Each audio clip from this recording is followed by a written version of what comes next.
তুই কি বলতেছিস এগুলো? তোকে রেসপেক্ট করতে পারিস না? এখানে রেসপেক্টের কি আছে? তোর ড্রেস আপ দেখছিস, ওর জন্য এই পরিবেশটাই নষ্ট হয়ে গেছে। স্টপ রাইসুল, তুমি সামনে আগাও, আমি আসছি, কথা আছে। তুমি কি মাথায় সমস্যা? একটা মানুষকে এইভাবে কি ইনসাল্ট করে? কি ব্যাপার মা, বাটার দাও খাই। ডাল শেষ, ডাল শেষ, রান্ধব কি? শোনো, আমি নতুন একটা টিউশন পেয়েছি। ওই টিউশনেতে আমি অনেক টাকা পাবো। আল্লাহর মধ্যে টিউশনে টাকা পাইলে আমার পুরো মাস চলে যাবো, টেনশনে কিছুই নেই। বসো। আমার বাবা। হ্যাঁ, কি ব্যাপার বলো। ও ও তো অতসীর বন্ধু। মানে উপস্থিত ছিল অতসীর বন্ধু হয় কি করে?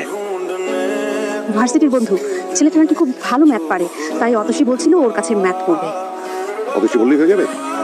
আমাকে কেউ জিজ্ঞেস করার প্রয়োজন মনে করলে না? দেশে টিচারের অভাব, ওরকম লোয়ার ক্লাস ছেলেরা চলতে ম্যাথ শিখবে।